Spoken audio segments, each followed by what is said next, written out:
किसान भाइयों, आप हर साल डीएपी डालते हैं और ये आपको पता ही है कि एक बैग डीएपी का 1500 से लेकर लगभग 2000 रुपए तक का आता है। पर क्या ये आपको पता है कि असल में उस डीएपी के बैग का कितना प्रतिशत हिस्सा पौधा लेता है? मात्र 20 से 25%। बाकी बचा 75 से 80% वही डीएपी जमीन में पड़ा रहता है। मिट्टी में मौजूद कैल्शियम, आयरन, एल्यूमिनियम से रिएक्ट करके ये आग घुलनशील फॉर्म में हो जाता है। मतलब आप ये जो 2000 रुपए लगाकर डीएपी का बैग लाए हैं, उसका सिर्फ 400 से 500 रुपए का फास्फोरस ही पौधे को मिल पाता है। बाकी मिट्टी में साल दर साल पड़ा रहता है। तो आज के इस वीडियो में हम जानेंगे वही समाधान जिससे ये जो फास्फोरस है पौधे को पूरी तरह मिल पाए। तो इस वीडियो को आखिरी तक जरूर देखें। नमस्कार किसान भाइयों, स्वागत है आपका कात्यायनी कृषि पाठशाला की इस खास वीडियो में। तो किसान भाइयों, इस वीडियो को शुरू करते हुए सबसे पहले ये समझते हैं कि ये जो डीएपी द्वारा मिलने वाला फास्फोरस है, ये मिट्टी में जाकर बंद क्यों हो जाता है, यानी कि ये आग घुलनशील रूप में कैसे परिवर्तित हो जाता है। तो किसान भाइयों, जैसे ही हम ये डीएपी को देते हैं तो ये जो डीएपी द्वारा फास्फोरस मिलता है, ये जैसे ही मिट्टी में जाता है और फिर पानी से घुलता है तो इसमें से फास्फोरस आयन बाहर आते हैं। फिर ये मिट्टी में मौजूद चीजों से रिएक्ट करते हैं और जिन खेतों का पीएच ज्यादा है, यानी कि एल्कलाइन मिट्टी, एल्कलाइन मतलब कि क्षारीय मिट्टी, वहाँ ये कैल्शियम से रिएक्ट करता है और कैल्शियम फॉस्फेट बनाता है जो कि इनसॉल्युबल होता है, यानी कि आग घुलनशील। और वहीं जिन खेतों का पीएच कम होता है, यानी कि एसिडिक सॉइल मतलब अम्लीय मिट्टी, ये वहाँ पे भी आयरन और एल्यूमिनियम से रिएक्ट करके इनसॉल्युबल फॉर्म में हो जाता है, यानी कि आग घुलनशील रूप में ही परिवर्तित हो जाता है। दोनों केस में रिजल्ट एक ही है कि ये फास्फोरस मिट्टी में जाकर लॉक हो जाता है, जिसका पौधा किसी भी तरह से उपयोग नहीं कर पाता। मतलब कि आपने जितना भी डीएपी डाला हो, पौधा जितना अवशोषित कर पाया, पौधा उतना ही कर पाता है और फिर बाद में जाकर जो भी फास्फोरस बचता है वो जमीन में वहीं पड़ा रहता है, क्योंकि डीएपी देने के 24 से 48 घंटे के अंदर ये फिक्सेशन हो जाता है, यानी कि जड़ को जितना लेना होता है वो ले लेती है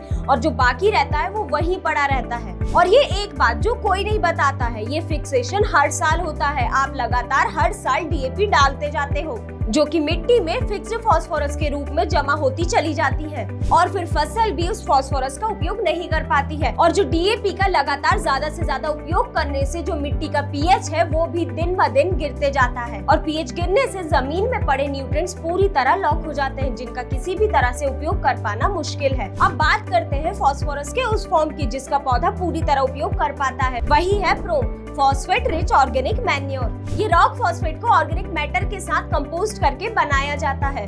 इसमें फास्फोरस 8% है और वहीं डीएपी में फास्फोरस 46% मिलता है। अब आप ये सोच रहे होंगे कि डीएपी से ज्यादा फास्फोरस मिलता है, लेकिन असल में डीएपी द्वारा मिलने वाले फास्फोरस का पौधा सिर्फ 20 से 25% हिस्से का ही उपयोग कर पाता है, बाकी वैसा की वैसा जमीन में पड़ा होता है। वहीं प्रोम द्वारा 8% मिलने वाले फास्फोरस का पौधा सीधे 60 से 70% उपयोग कर पाता है। कंपोस्टिंग के दौरान ऑर्गेनिक एसिड्स बनते हैं, जैसे कि ह्यूमिक एसिड और फुल्विक एसिड, और यही एसिड फास्फोरस को सॉल्युबल बनाए रखते हैं और कैल्शियम, आयरन, एल्यूमिनियम से रिएक्ट होने नहीं देते। और प्रोम में जो 8% फास्फोरस रहता है, ये मिट्टी में जो भी मौजूद माइक्रोब्स रहते हैं, ये उन्हें जिंदा बनाए रखते हैं। अब किसान भाइयों, एक बात बिल्कुल ध्यान दीजिए, ये जो प्रोम है ये डीएपी का पूरी तरह रिप्लेसमेंट नहीं है। जैसे कि जिन फसलों में फास्फोरस की बहुत ज्यादा डिमांड है, जैसे कि गेहूं, धान, आलू, इनमें प्रोम केवल काफी नहीं है। हाँ, लेकिन इन फसलों में आप डीएपी खाद का 50% उपयोग कम कर सकते हो अगर आप ये प्रोम या फिर फॉस्फेट सॉल्युबलाइजिंग बैक्टीरिया को साथ में उपयोग में ले रहे हैं तो। मतलब कि आप 50 किलो डीएपी की जगह सिर्फ 25 किलो डीएपी का उपयोग करें और 50 किलो प्रोम के साथ में मिलाकर उपयोग में लें। इससे पौधे को मिलने वाला फास्फोरस लगभग बराबर रहेगा और खर्चा भी आपका कम लगेगा। और साथ ही में सबसे अच्छी बात, मिट्टी की सेहत अच्छी बनी रहेगी और उपज में भी आपको बढ़ोतरी साफ तौर पर दिखाई देगी। अब वही सबसे जरूरी प्रोम के कंपोजिशन की बात करें तो प्रोम में ऑर्गेनिक कार्बन लगभग 8% होता है, वहीं इसमें नाइट्रोजन 0.40% होता है और फास्फोरस की बात करें तो इसमें फास्फोरस 8% होता है। और सबसे अच्छी बात तो ये है कि ये मिट्टी के पीएच को सुधारता है, इनके बीच में संतुलन बनाए रखता है और हाँ, जो भी मिट्टी में मौजूद सूक्ष्म जीव हैं, ये उनकी जनसंख्या को भी बढ़ाता है, जिससे उपज अच्छी मिलती है। अब वीडियो में आगे बढ़ते हुए बात करते हैं कि ये डीएपी की जगह प्रोम डालने से क्या फायदा मिलेगा, मतलब कि प्रैक्टिकली हम ये प्रोम का उपयोग क्यों करें डीएपी की जगह। तो किसान भाइयों, जैसे कि अगर आप फसल में 50 किलो डीएपी डालते हो तो उसका खर्चा लगभग 1500 से 2000 रुपए तक का आता है और जिसमें से कि पौधा मात्र 20 से 25% फास्फोरस का ही उपयोग करता है।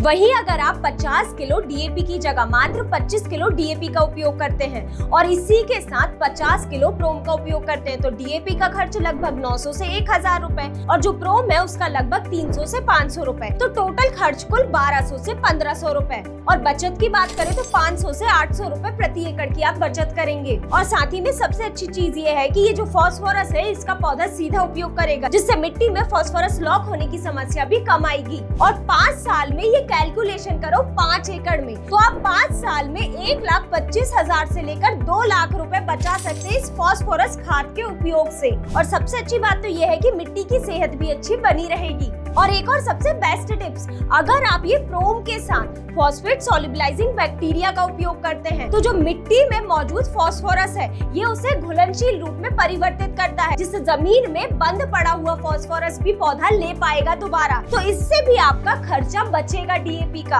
वहीं किसान भाइयों, ये प्रोम की डोज की बात की जाए तो आप इसे 100 से 120 किलो प्रति एकड़ के हिसाब से उपयोग में लें। और वहीं अगर आप ये फॉस्फेट सॉल्युबलाइजिंग बैक्टीरिया को उपयोग में ले रहे हैं तो आप इसे 2 लीटर प्रति एकड़ के हिसाब से उपयोग में लें।